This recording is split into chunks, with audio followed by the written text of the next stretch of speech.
Hello folks, this is Mike and this is another unboxing video. In this case, I do have an idea what is in here, but we are going to enjoy the box opening process anyway. I happened to see a delivery notice, and I usually like to keep it a surprise, but you can't always do that, and that's okay. So you'll notice I'm using my handy dandy steel ruler, because it's so much faster for opening things. Great packing, by the way. Lots of bubble wrap. And this is an interesting set.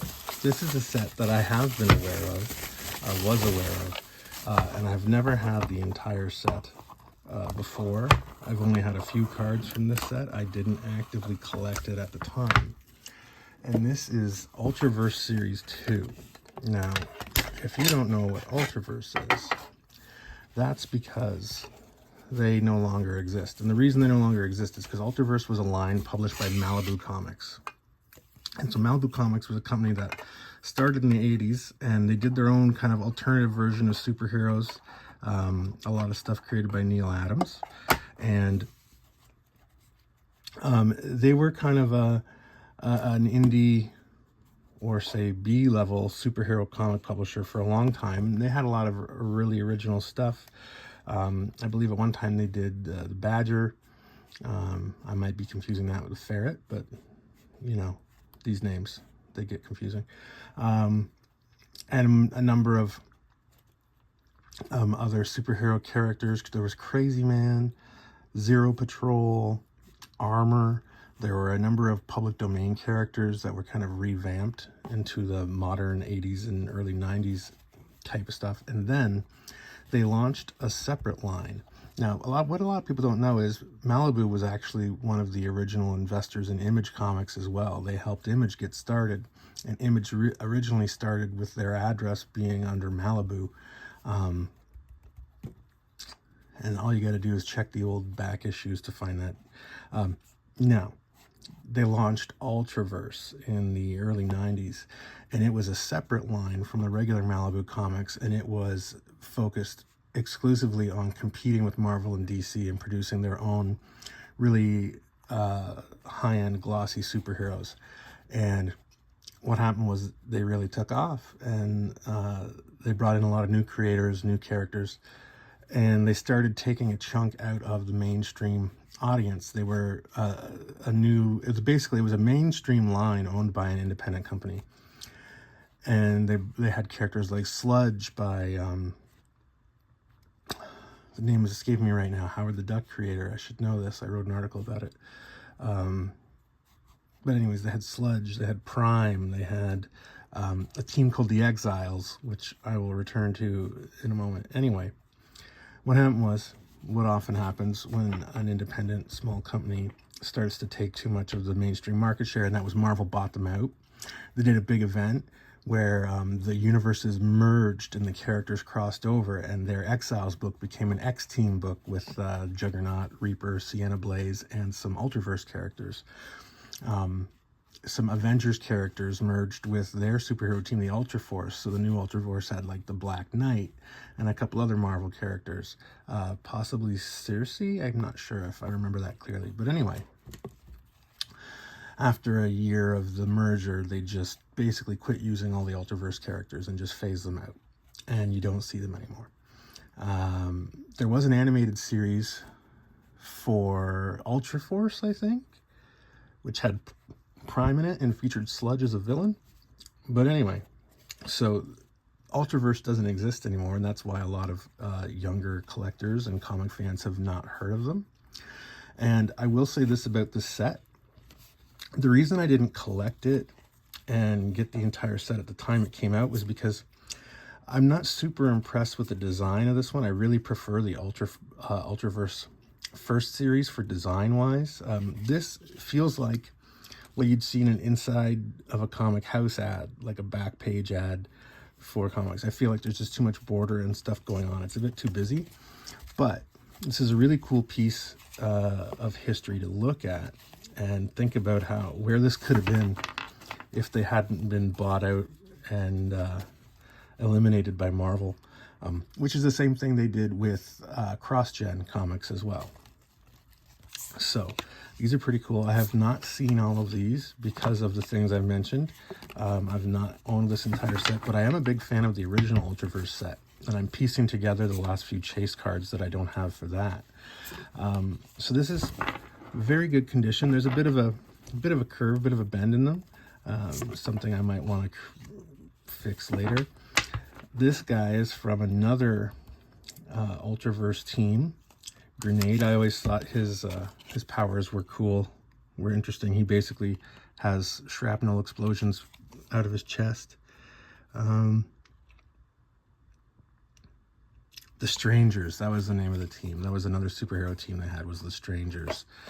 And it was just people with weird powers. So I do like the illustration. I do like the art. I wish it was a bit bigger and filled the card more. I just feel like there's too much.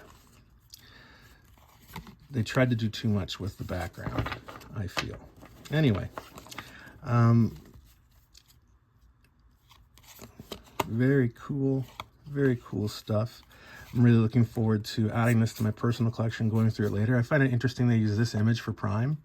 Of all the images they could have used, they didn't use one with him in costume.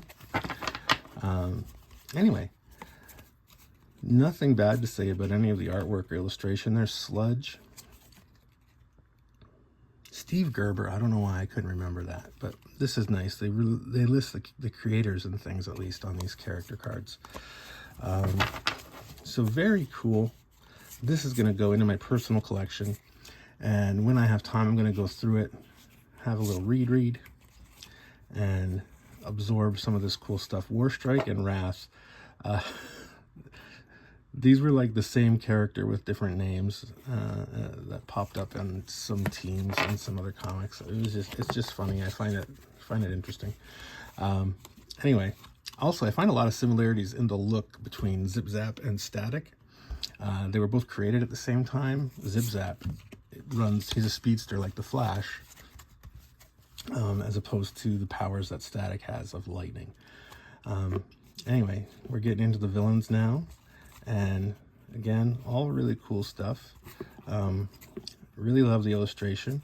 And I mean, despite my misgivings about the design of the border, it is a series that even just flipping through it now is kind of starting to grow on me. So when I have time to read through this and enjoy it, I'll have a decision to make. And that decision is going to be if I want to go for the Ultraverse hat trick.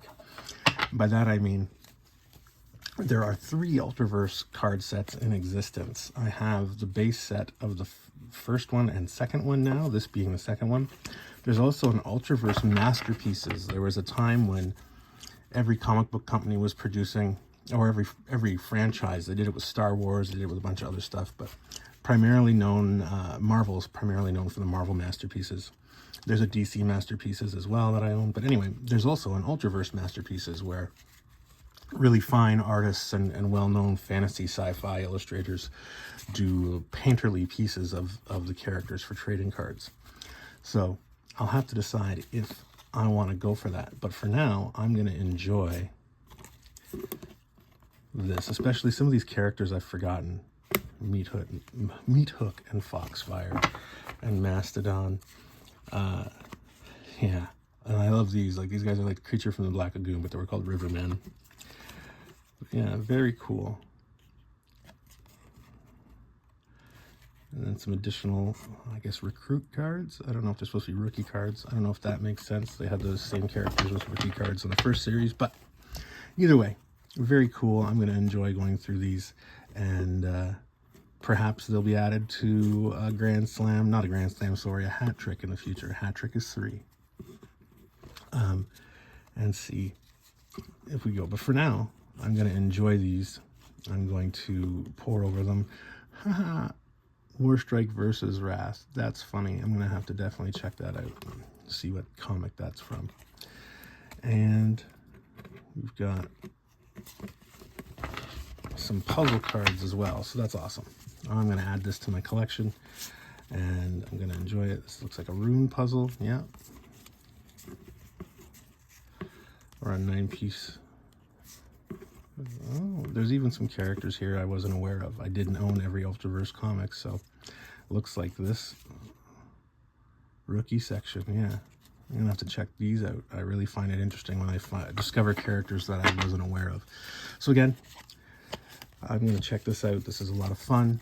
Great shipping, great packing. Super happy to have these. And I look forward to going through them. They're gonna go to my personal collection. If you like these videos, if you want to see more, if you want to see what I'm selling on eBay, go visit my website, which is mikegagno.ca. The link is in the description down there, and you will find my creative work as well as links to my eBay page. And you can see what stuff I've got up that you can grab if you'd like. Either way, I hope you enjoyed a quick look at Ultraverse Series 2. Thank you for watching, and have a great day.